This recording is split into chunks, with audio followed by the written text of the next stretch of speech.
Swastiastu, selamat pagi anak-anak. Jumpa lagi kita ya dalam pelajaran pendidikan agama Hindu dan budi pekerti bersama Ibu Ika. Kita hari ini akan membahas lanjutan dari Sapta Timira, yaitu contoh perilaku dari Sapta Timira. Namun sebelum itu, seperti biasa kita berdoa dulu ya anak-anak. Marilah kita mengambil sikap Amostikarana. Berdoa mulai. Om Awigenam Astu Namasidam. Om Sidirastu Tat Astu Swaha. Om Santi Santi Santi Om.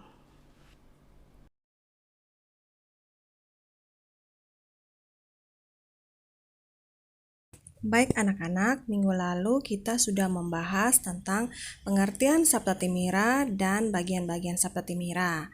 Jadi pengertian Sapta Timira yaitu 7 kegelapan. Yang dimaksud dengan 7 kegelapan adalah 7 unsur atau sifat yang menyebabkan pikiran orang menjadi gelap. Dan bagian-bagiannya yaitu yang pertama surupa, yang kedua dana, yang ketiga guna, yang keempat kulina, yang kelima Yowana, yang keenam Sura, dan yang ketujuh Kasuran. Nah, hari ini kita akan membahas contoh perilaku dari Sapta Timira. Yang pertama yaitu surupa. Di sini dalam ajaran agama Hindu, orang yang cantik atau tampan itu dikatakan merupakan kelahiran dari surga. Jadi contoh perilaku dari surupa ini misalnya ada seorang gadis yang sudah memiliki wajah yang cantik dan etika yang baik, tapi karena terpengaruh oleh salah satu produk kosmetik yang menjanjikan kulit putih, akhirnya dia menggunakan alat kosmetik tersebut yang tidak sesuai dengan jenis kulitnya. Nah, setelah menggunakan alat kosmetik tersebut, ternyata wajahnya menjadi rusak. Nah, gadis ini itu dimabukkan oleh kecantikan dan ia tidak memiliki uang untuk mengembalikan wajahnya seperti semula. Itu contoh dari surupa. Yang kedua yaitu dana. Seseorang yang gelap dana adalah orang yang menggunakan kekayaan hanya untuk kepentingan dirinya sendiri. Di sini banyaknya harta benda yang dimiliki seringkali menyebabkan seseorang menjadi lupa diri, menepuk dada, angkuh dan sombong, dan tidak ingat dengan teman-temannya. Nah, contoh di sini Ibu memberi contoh seorang pejabat tinggi yang tidak pernah memiliki rasa puas dengan apa yang diperolehnya, yaitu contohnya tidak pernah bersyukur. Dengan demikian menyebabkan pejabat tersebut gelap mata untuk mengumpulkan kekayaan sebanyak-banyaknya dan pada akhirnya menggunakan hak yang bukan miliknya, melakukan tindakan penyelewengan dana untuk memenuhi keinginan yang dimabukkan oleh dana. Yang ketiga yaitu guna. Gelap akan kepintaran atau kepandaian. Ilmu pengetahuan itu ibarat pisau bermata dua. Satu sisi menguntungkan dan di sisi lain merugikan apabila tidak dilandasi oleh ajaran agama Hindu. Orang pintar juga kadang lupa diri, menganggap orang lain tidak tahu apa-apa. Orang seperti ini cenderung angkuh dan kurang disukai oleh masyarakat. Salah satu contoh adalah seorang sarjana yang pintar dipilih menjadi seorang kepala desa. Ia dipilih karena dipandang memiliki intelektual atau pengetahuan yang lebih tinggi dari warga di desanya. Nah, karena merasa dirinya pandai, ia pun memperdaya warga di desanya untuk mengeluarkan dana melampaui batas yang diperlukan untuk membangun jembatan. Suatu hari, satu warga mengetahui perbuatannya dan melaporkan kepada pihak yang berwajib. Akibatnya, diberhentikan secara tidak terhormat dari jabatannya sebagai kepala desa. Nah, ini adalah salah satu contoh akibat dari gelap guna yang mengakibatkan kesengsaraan dalam hidup. Oleh karena itu, gunakanlah kepandaian berdasarkan jalan dharma.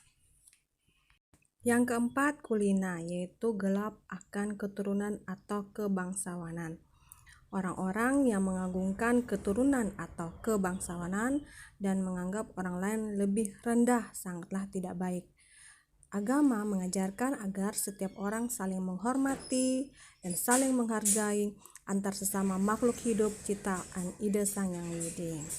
Contohnya yaitu Durpini merupakan keturunan bangsawan dan kebetulan ia juga merupakan anak dari seorang pejabat tinggi. Durpini ini sangat bangga dan bahagia dengan posisinya. Oleh karena itu, Durpini menjadi sombong dan angkuh. Dalam pergaulannya, ia sangat memilih teman. Durpini selalu mengagung-agungkan dirinya dengan mengatakan bahwa dirinya keturunan bangsawan dan orang tuanya adalah pejabat tinggi. Durpini menganggap teman-temannya berkedudukan lebih rendah dan tidak mampu. Sikap Durpini ini jelas salah dan bertentangan dengan ajaran agama. Sikap demikian disebut dengan sikap yang mabuk kulina atau keturunan. Yang kelima adalah Yowana, gelap karena keremajaan. Contoh perilaku dari Saptatimira Yowana yaitu yang pertama, merasa diri selalu awet muda sehingga lupa akan tata krama hidup. Yang kedua, suka berkelahi karena mudah tersinggung karena merasa diri muda. Dan yang ketiga, suka bermalas-malasan karena merasa masih muda dan belum memiliki tanggung jawab keluarga. Yang keenam yaitu Sura, artinya minuman keras. Contoh perilaku dari Saptatimira yaitu yang pertama, suka minum minuman keras di jalan hingga mabuk. Yang kedua, menggunakan obat-obat terlarang atau narkoba. Dan yang terakhir, suka mabuk-mabukan sehingga sering melakukan hal-hal negatif. Yang terakhir atau yang ketujuh yaitu Kasuran. Keberanian yang tidak dilandasi oleh Dharma akan menjerumuskan seseorang ke dalam penderitaan hidup. Dengan demikian, keberanian perlu dipupuk, tetapi jangan sampai keberanian yang dimiliki menjadikan kita gelap atau takabur. Contoh dari Kasuran ini yaitu yang pertama, menggunakan kekuatannya atau kesaktiannya untuk merusak fasilitas umum. Yang kedua, suka melawan orang lain karena merasa diri paling sakti. Yang ketiga, suka berkelahi dengan orang lain karena merasa diri paling hebat, kuat, dan tangguh. Dan yang terakhir, suka mengganggu orang lain dengan menggunakan kekuatannya. Baik anak-anak, sekian dulu materi untuk hari ini. Kita jumpa lagi di minggu depan. Sebelumnya, Ibu mengaturkan Paramasanti. Om Santi Santi Santi Om.